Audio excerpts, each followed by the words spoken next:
살롱드 천북, 살롱드 전복. 이 얘기는 하고 싶었어요. 낙태죄와 관련된 그 남성 지배, 국가 통제와 관련된 생각이 요즘에는 생리와 관련된 생각으로 좀 많이 가는 것 같아요. 그러니까 우리가 지금 몇 년 전에 그 펄프 생리대, 펄프 그쵸, 맞죠? 예, 그 펄프. 예, 예. 예. 펄프, 그러니까 종이를 이용한 화학 제품을 쓴 네네네네. 우리는 생리대가 한국은 일반화되어 있잖아요. 그런데, 그죠? 예. 근데 그것과 관련된 화학약품으로 유해하다라는 네네. 이야기들이 되게 많았는데 그게 어느 순간 사라졌고 그리고 그때 제가 기억하기에 그때 문제가 됐던 업체들 다 지금 판매하고 있거든요. 맞아요. 예. 여전히 판매하고 판매하고 있어요. 있죠. 그리고 그것과 관련돼서 여성의 질병들이 많이 생긴다는 이야기도 별로 공론화되지 않고 여성들한테만 얘기되고 끝났잖아요. 그래서 여성들이 그것에 대안으로 생리컵을 네네.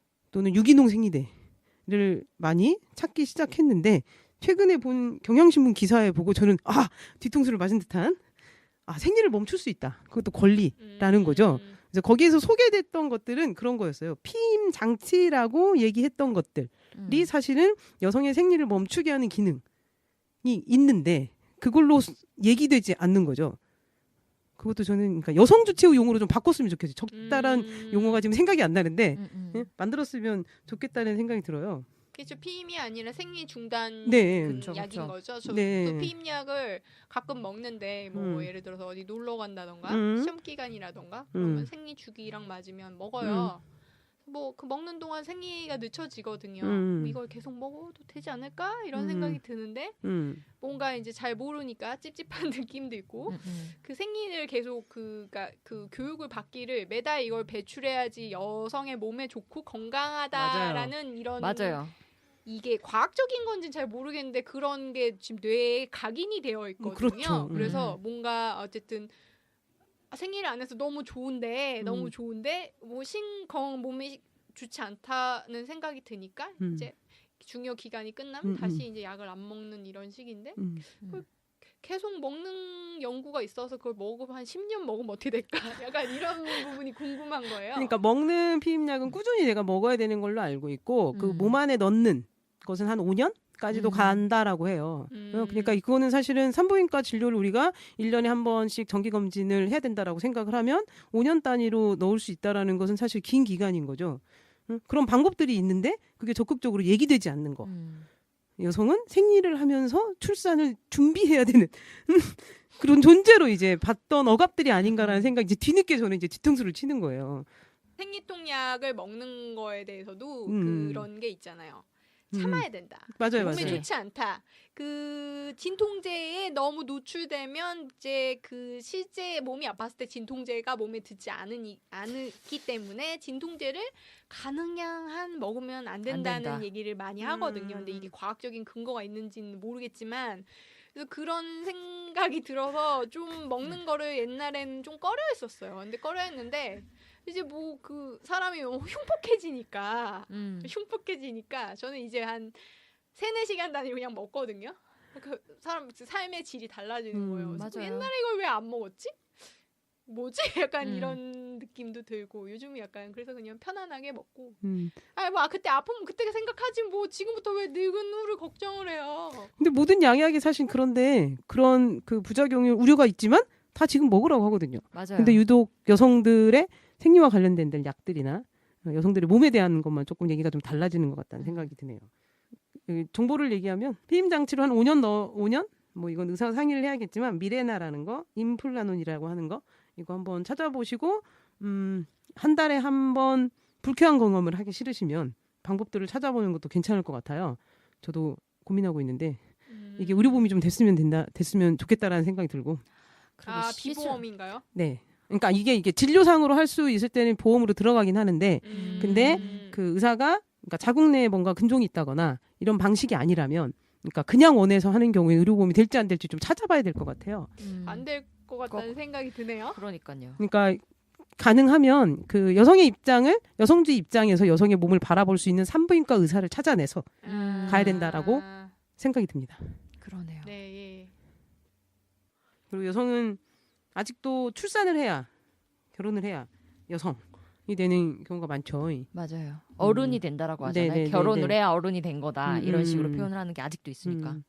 비혼에 대한 불쾌한 시선들이 이제 아직도 여전히 방송에서 나온다라고 해요. 그래서 이청님께서 놀래서 얘기해 주신 부분이 있어서 소개 좀 해주실래요? 저도 우연히 봤는데요. 네. 그 요즘에 마이 리틀 텔레비전 그게 다시 시즌 2로 해가지고 다시 방송을 하기 시작했나 봐요. 근데 여기 시즌 1에 나오셨던 김구라님이 다시 나오시고 그분이 황산민이라는 심리 상담가를 앉혀놓고 고민을 받아서 그거를 이 상담가가 풀게 하는 뭐 이런 흐름이더라고요. 네. 그 프로그램 흐름상. 근데 여기서 한 익명의 고민 상담으로 해서 어떤 게 올라왔냐면 나이를 먹을수록 연애하고 싶은 마음이 점점 사라진다. 결혼을 꼭 해야 하는 건지 모르겠는데 이런 게 비혼주의자냐? 이렇게 물어봤어요. 그랬더니 이 심리 상담가라는 분이 뭐라고 하셨냐면 상황상 40이 넘어서까지 결혼을 못한 거는 아무도 결혼하자고 안 하니까 결혼을 안 했는데 여기에 멋있게 이름을 갖다 붙여야 되잖아요. 그래서 본인 스스로 비혼주의다라고 하는 거다. 그러니까 결혼을 못한 거다. 단지 그거다라는 식으로 얘기를 하더라고요. 그럼 본인이 보는 본인 생각이겠죠. 비혼자를 보는. 그러니까 그렇죠. 거기에서 이게 방송을 탔잖아요. 네네. 그죠? 근데 첫 번째, 그러니까 그 황상민은 그걸 질문할 적절한 사람은 아니에요. 그렇죠, 그렇죠. 그 사람 답을 할 사람은 아니야. 그럼에도 불구하고 그거 답을 해서 보면 결혼하자고 한 사람이 없었다라는 말은 이거는 그러니까 남성이 이 여자를 픽해야 된다, 선택해야 된다. 그렇죠. 그래야 결혼이 가능하다라는 그 사람의 인식이 그대로 노출되어 있는 여성이 거죠. 거절해서 결혼 안 했을 수 있다는 선택지가 없는 거네요. 아니면 그렇죠, 또는 그렇죠. 여성이 결혼하고 싶은 사람이 없으니까 안 했겠지. 근데 그렇죠. 그런 내용이 아예 삭제된 거예요. 그렇죠. 결혼하자고 한 사람이 없었다가 끝인 거야, 이 사람은. 맞아요, 맞아요. 그러니까 너는 선택을 못 받은 거가 되는 거죠. 그렇죠. 그런 프레임으로 계속 너는 그래서 루저다라는 걸 음. 그런 식으로 표현하는 거잖아요. 네, 그게 이게 첫 번째고. 음.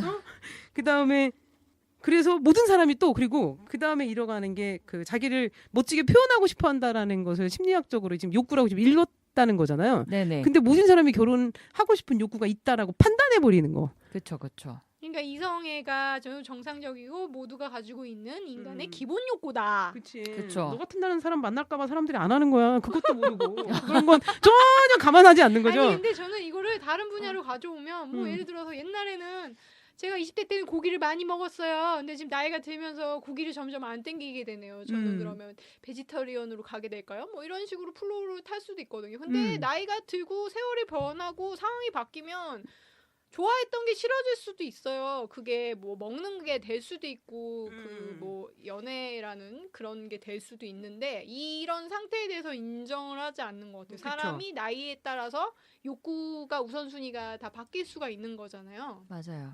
건강이 나빠지면 건강이 제일 우선이 되고 뭐 돈 버는 문제가 급하면 그게 우선이 되고 뭐 여러 가지가 있는데 그런 전반적인 부분에 대해서 전혀 고려가 없다는 이런 생각이 전 들었거든요. 그리고 상담을 하는 사람이라고 했는데 상담 판단하지 않거든요.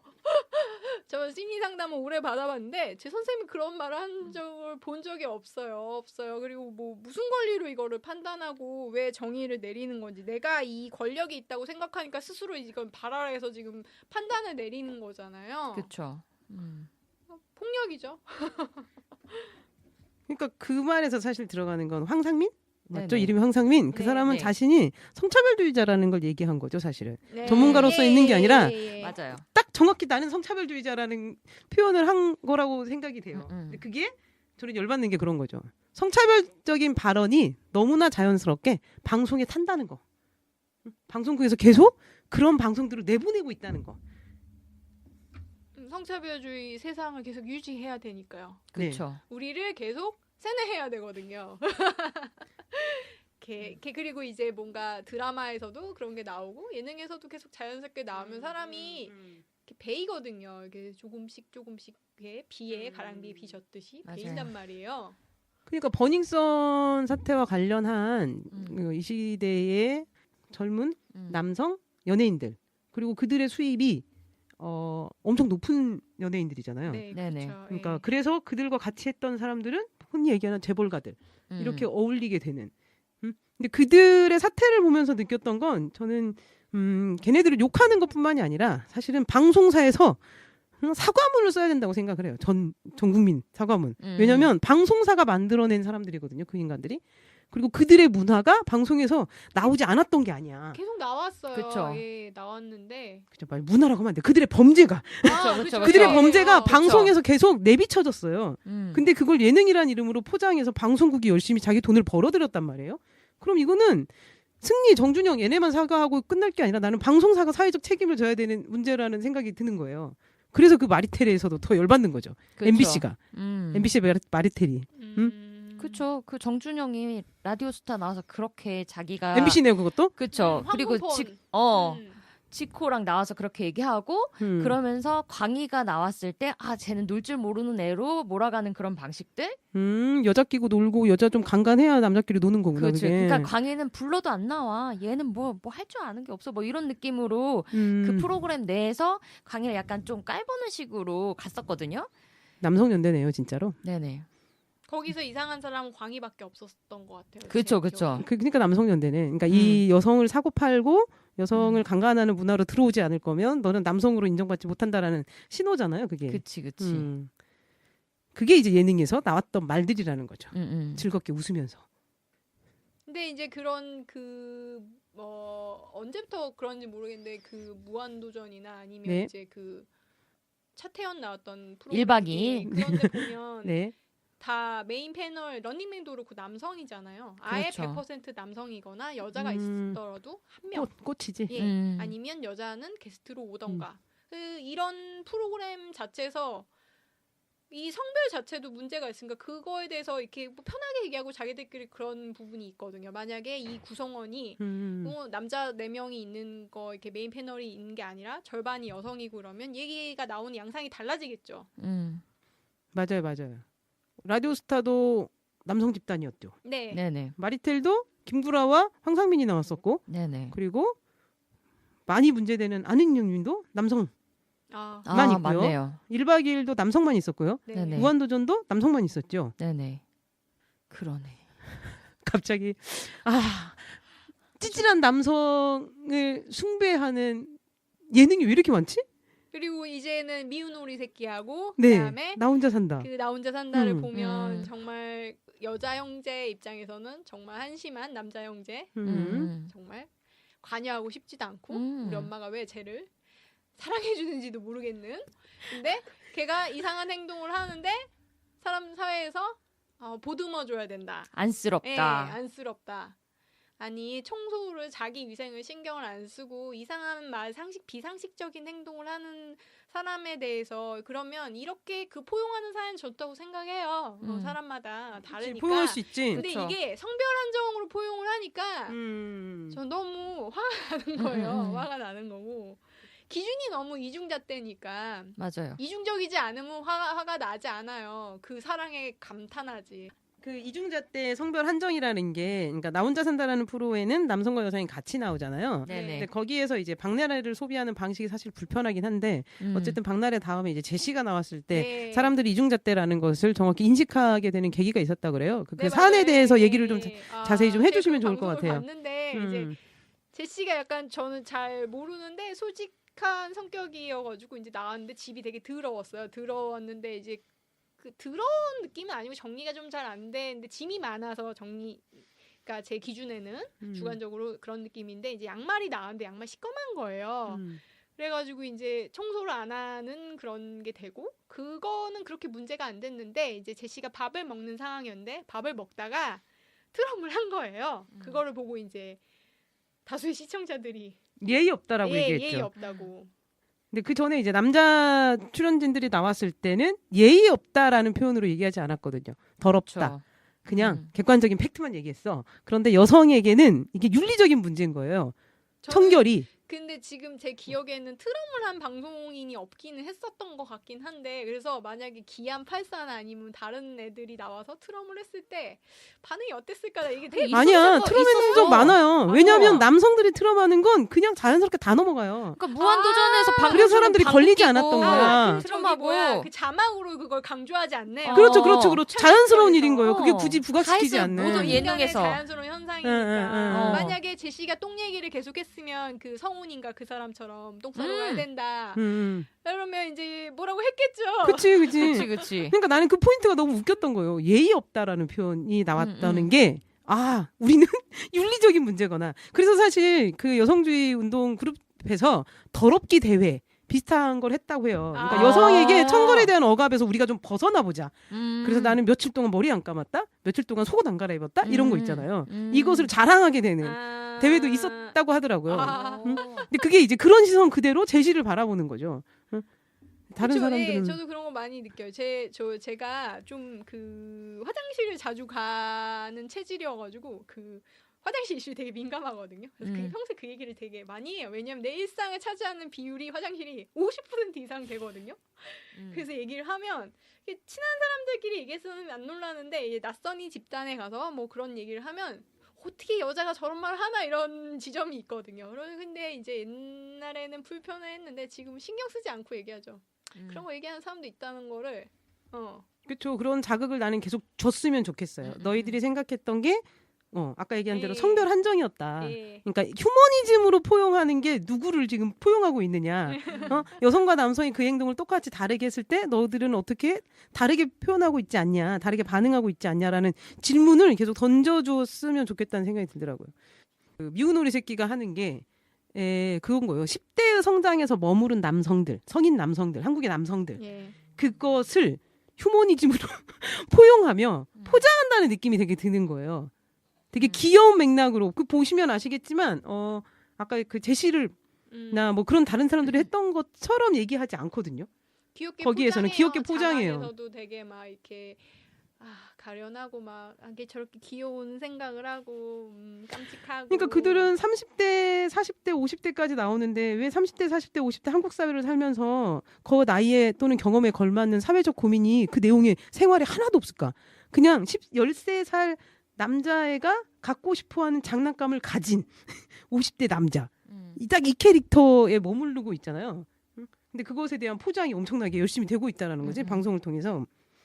그러니까 대중매체가 지금 우리한테 계속 보여주는 건 남성 중심적인 남성의 입장에서의 남성 경험들을 중심으로 얘기를 해서 우리도 사실 경계하지 않으면 금방 휩쓸리기 마련인 것 같아요. 우리가 거기에 너무 익숙해졌고 국민 예능이라고 불렸던 무한도전과 1박 2일부터 국민 예능 시작이었잖아요. 그러니까 그것들이 사실은 전부 다 그 찌질한 남성상을 이렇게 숭배해주는 그리고 그들의 경험들을 공감하고 맞아요. 연민하고 이해하고 그리고 미운 오리 새끼 나왔던 캐릭터가 사실은 무한도전에서 나왔던 캐릭터가 거의 똑같거든요.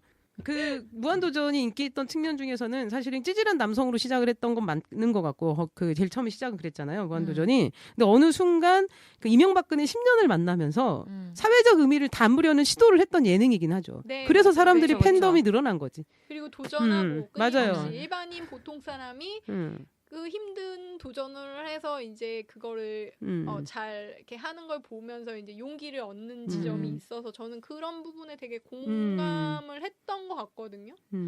지금 다시 보면 또 다르게 읽힐 것 같긴 한데 그때는 그 부분에 되게 공감했어요. 그러니까 보통 남들보다 떨어진다고 하는 그러니까 조건이 그 좋은 건 아니잖아요. 근데 그런 식으로 시작을 했죠. 제일 처음에는. 그런 플로에 되게 공감을 해서 잘 보고 무한도전 좋아하는 사람 주변 되게 많아가지고 맞아요. 보고 나면 그 얘기하고 그랬었어요. 근데 저는 이제 그 유재석으로 대변되는 무한도전인데 유재석이 무한도전과 런닝맨에서 보이는 여성 게스트들에 대한 태도. 그러니까 아예 20대 남성이라면 그냥 찌질해서 제가 저래라고 할 법한데 현재 유재석은 권력자란 말이에요. 그렇죠. 그리고 자본가고 사실 자본이 엄청 많은 사람이고 근데 그 사람이 그 나이에 그 위치에서 20대 여성 아이돌에게 보내는 그런 태도들은 이제 불편한 거죠. 그러니까 무한도전의 역사가 길었고 유재석의 활동 영역이 시간이 길었기 때문에 유재석의 변화된 위치에서 보여줘야 되는 모습들이 나는 있다고 생각을 하는 거예요. 근데 40대 아저씨가 여자 아이돌 음악을 막 듣고 좋아하고 애들한테 대하는 태도들 이게 이제 다른 시각으로 이제 읽히는 시기들이 오는 거지. 국민 예능이라고 불렀던 것들에 대한 재평가도 좀 이루어졌으면 좋겠고 그리고 지금 다시 무한도전이 돌아온다 했을 때 이런 점들은 당연히 반영이 좀 돼야 된다라는 생각이 드는 거죠. 그러니까 1박 2일도 국민 예능, 가족 예능이었잖아요. 근데 거기에서 그 성범죄를 저질렀던 걸로 의심을 받았던 정준영을 그렇죠. 불기소했지만 그리고 그 사람을 받아들이고 그 다음에 도박 혐의가 있었던 사람을 받아들였고 그리고 이번에는 도박을 한 차태현과 김준호에 대한 우호적인 시청자들의 감정들. 그치. 아 이수근이 어디 나왔었죠? 1박 2일에서 걔는 1박 2일로 돌아오지 않았죠. 걔는 딴 데로 복귀했잖아요. 성범죄와 관련된 것은 제가 알기로 수사 안 받은 걸로 알고 있어요. 아 그래요? 결혼 전에 얘기라고. 아 그래서 그게 소문처럼 돌지만 수사 받았는지 수사를 받았는데 받았어요. 맞다. 네. 매니저한테만 됐고 얘는 안 물었던 것 같아요. 그래서 그 이후에 1박 2일 나와서 떴고 그 다음에 도박으로 망가졌다가 다시 케이블로 복귀를 했죠. 그리고 사실 이경영이 공중파로 나오기 시작했잖아요. 그렇죠. 이경영뿐만 아니라 그 아저씨 주병진도 나왔지. 어. 주병진은 나중에 무고죄로 지가 돈 들여가지고 이기긴 했지만 그건 뭐 판단하기 나름이니까. 그 승리와 관련된 버닝썬 사태를 보면서 우리 사회가 그리고 대중 매체들이 그 남성 연예인들 그리고 남성 연예인들이라고 하는 것은 사실은 돈을 가진 사람이잖아요. 그리고 또는 우리 사회에서 그러면 돈을 가진 젊은 남성들을 어떻게 바라봤는지 그리고 어떻게 얼마나 그들에게 놀 수 있는 그들이 범죄를 저지를 수 있는 환경을 조성해 줬는지에 대한 좀 반성들이 있어야 될 것 같아요. 그냥 여성들이 분노하고는 있는데 그걸 마치 사회하고 별개의 문제로 보면 안 될 것 같고 저는 그런 생각이 드네요. 남성 연예인들의 그런 모습들이 방송가에서 환경을 조성한 구조적인 문제하고 연관이 있다라는 생각이 들어서 옛날부터 그런 성범죄가 있었는데 그거를 옛날에 그냥 편하게 인터뷰하고 그런 인터뷰 기사들 돌아다니는 게 있거든요. 그렇죠. 지금 기억나는 게 노홍철 같은 경우 그 옛날 90년대 그 비디오 사건을 자기가 그 비디오를 카피해 떠서 팔았다는 그거랑 또 하나가 그든 여자한테 약을 먹여서 그거를 할 뭐 그런 했다는 아닌데 그럴 뭐 그런 게 있었다는 그런 옛날 그 잡지 인터뷰 글이 있거든요. 돌아다니는 게. 그 이제 돼지방정제에 이어서 계속 있었던 건데 원래 다 있었는데 못했어. 저희들만 몰랐는 게 아닌가. 아닌 사람도 물론 있지만 그렇게 있던 집단도 있었다는 거죠. 그러니까 근데 지금 그게 더 다수가 된 그런 느낌이거든요. 왜냐하면 그 약을 인터넷에서 그냥 팔아요. 그게 뭐 언론사 이런데 링크 들어가면 요즘도 그런지 모르겠는데 몇 년 전에 지금도. 그게 이슈가 돼서 저도 들어가 봤는데 정말 그걸 팔고 후기 글이 올라오는 거예요.